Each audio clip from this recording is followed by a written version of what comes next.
এই তো বন্ধুরা চলে এলাম আরও একটি নতুন ভিডিও নিয়ে। নতুন সকাল নতুন দিনে। তো তোমরা সবাই কেমন আছো? আশা করি সবাই ভালো আছো। আমিও তোমাদের আশীর্বাদে ভালোবাসায় ভালোই আছি, শুধু একটু সময় মেলাতে পারছি না, এইটুকুই অসুবিধা হচ্ছে। তো ঘরের কাজতে যেমন তেমন বাইরেও একটু ছুটাছুটি করতে হচ্ছে বিশেষ একটা কারণে, তো সে বিষয়ে পরে বলবো তোমাদেরকে। তো আমার কাছে দূরে দেশ ও দেশের বাইরে সমস্ত বন্ধুদের জন্য রইল অন্তরের গভীরতা থেকে অনেক অনেক ভালোবাসা। আর সাধারণ ভিউয়ার্স যারা আছো তাদের জন্যও রইল আমার অন্তর থেকে অনেক ভালোবাসা। তো বন্ধুরা দেখো, এটা কিন্তু রবিবারের ব্লগ, আগেই বললাম। তো রবিবার দিন আমি এখানে রান্না করছিলাম, খুব তাড়াহুড়ো করে রান্না বান্না করেছি, ঘরের কাজকর্ম সবটাই করেছি, কিছুই তোমাদের সঙ্গে শেয়ার করতে পারিনি। আমি একদম হুড়োহুড়ি করে ভিডিও করতে পারি না। আমার অনেক বন্ধুরা তো তাও পারে, আমি তো পারি না কিছুই। তো যাকগে সেই বিষয়ে নাইবা বললাম। তো হুড়োহুড়ি করে রান্না করে নিচ্ছি, কোথাও তো যাব। তো তোমরা সঙ্গে থাকো, নিশ্চয়ই জানতে পারবে। আর যেখানে যাব তোমরাও চেনো, ওটা অনেকেই চেনো যার কাছে যাব। তো সঙ্গে থাকো, নিশ্চয়ই জানতে পারবে। তো এইটুকু হিংস দিয়ে দিলাম। দেখো আমি এখানে রান্না করে নিচ্ছি। তো আগের দিনও ইলিশ মাছের তরকারি ছিল, তো মানে ঝোলটা ছিল, মাছটা খাওয়া হয়ে গেছে। তো আমি কিন্তু আজকের মাছটা একদম গোজামিল দিয়ে রান্না করে নিয়েছি। আজকে অল্প মশলা দিয়েছি, তোমরা দেখতেই পারবে। আগের দিনের মাছের ঝোলটা ছিল, সেটা আর ফেলে দিইনি, সেই ঝোলটাতে একটু জল মিশিয়ে ওটাও মিশিয়ে দিয়েছি। তো তোমাদের দাদাভাইকে কিন্তু কিছুই বলিনি। বললে পরে তো খাবে না, বললে বলবে গন্ধ করে, টেস্ট হয়নি, গ্যাস হয়ে গেছে, এগুলো বলবে। তো না বললে তো কিছুই হয় না। তো যেমন কুকুর তেমন মুগুর, এতদিন থেকে ইলিশ মাছ খাচ্ছে তাও হচ্ছে না। একটা জায়গায় যাব বলেছি রবিবার দিনই সকালবেলায়, তা সত্ত্বেও দুটো ইলিশ মাছ নিয়ে এসছে, তাও আবার গোটা, জানো তো। তার জন্যই কথাটা বললাম। তো মাছগুলো কাটতে আমার অনেকটাই সময় লেগেছিল, দেখবে তাড়াহুড়োর সময় খুব অসুবিধা মনে হয়। তো ওরম করে খাইয়ে দিয়েছি আমি, নাও খাও। তো খেতে কিন্তু খারাপ হয়নি, আমি খেয়েছিলাম। ভয়েসটা তো অনেক দিন পরে দিচ্ছি। তো সময়ের অভাবে আমি ভালো করে ভিডিও দিতে পারছি না, ভিডিও শ্যুটও করতে পারছি না, জানো। এটা রবিবার দিনই শ্যুট করা ছিল, এতটাই ব্যস্ত হয়ে পড়েছি। তো কি আর বলবো বন্ধুরা, তোমরা এত ভালোবাসা দিচ্ছ, তোমাদের কমেন্টের রিপ্লাইগুলোও আমি দিতে পারছি না। তো সবার কাছে আমি ক্ষমা চেয়ে নিচ্ছি, কেউ আমাকে ভুল বুঝো না প্লিজ। সবাইকে আমার অন্তর থেকে অনেক অনেক ভালোবাসা। যেভাবে পাশে আছো এভাবেই থাকো।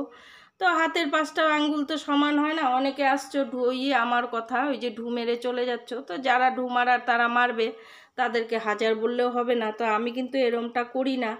তো ছোট্ট একটা এক্সাম্পল দিচ্ছি তোমাদেরকে, জানো আন্তিক অ্যাক্টিভ বলে একটা চ্যানেল আছে।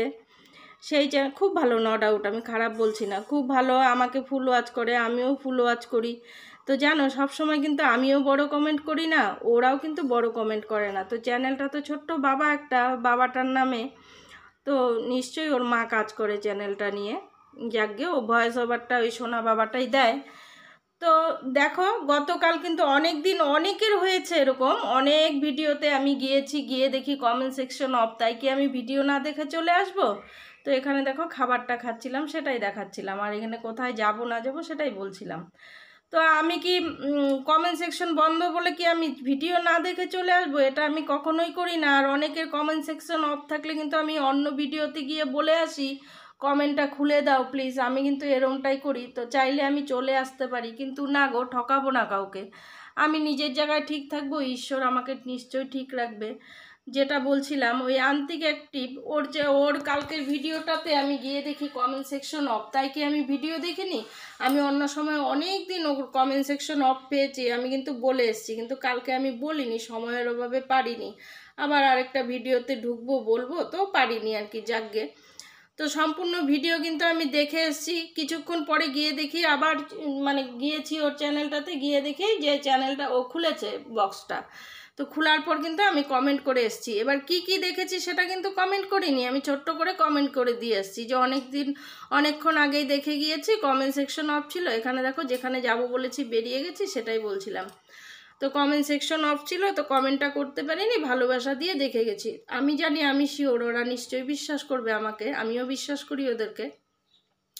তো এতগুলো কথা বলার কারণ কি, আমি কিন্তু সম্পূর্ণই দেখে এসেছি। আন্তিক বাবাকে ওর মা সকালবেলা রুটি খাইয়েছে, তারপরে আন্তিক বাবার মা রান্না করেছে, বরবটি দিয়ে মুরগির বুকের হাড্ডিগুলো দিয়ে ওর বাবার জন্য করেছে। তারপরে আন্তিকের জন্য লটপটি করেছে, কাঁকরোল ভাজা করেছে, আলাদা একটা চিকেন রান্না করেছে, আন্তিক ভাত খেয়েছে, ওর মার সঙ্গে ঘুমিয়েছে, শুয়েছিল, ওর ঘুম পায়নি, উঠেছে, আরও অনেক কিছু। এত কথা বললে ভিডিওটাই শেষ হয়ে যাবে। তারপর ও আবার টিভি দেখেছে, কোরআন পড়েছে, আমি সবটাই দেখেছি। নিশ্চয়ই আন্তিক বাবা ভিডিওটা দেখবে, ভিডিওটা দেখলে বুঝেই যাবে। তো তাই বললাম, আমি চাইলে কিন্তু লাইকটা দিয়ে ওভাবে বেরিয়ে আসতে পারতাম, তো বেরিয়ে আসিনি। প্লিজ কাউকে কেউ ঠকিও না, সেটাই বলবো। এভাবে ঠকিয়ে কেউ এগোতে পারবে না, সব সময় বলতে আর একদম ভালো লাগে না। তো এখানে দেখো, তোমাদেরকে বললাম কোথাও যাব, তো রবিবার দিন তো উমা মায়ের ছুটি হয়েছে, তো সেখানে আমি চলে গিয়েছিলাম। শনিবারে একদম সময় পাইনি আমি, না একটা ফোনে কথা বলতে পেরেছি মেয়েটার সঙ্গে, না আমি যেতে পেরেছি, না কিছু করতে পেরেছি। তো সত্যি কথা কি, মেয়েটা এত সামনে ছিল, আমি মেয়েটার জন্য মানে কি বলবো, এক ফোঁটা কিছুই করতে পারিনি। খুব খারাপ লেগেছে।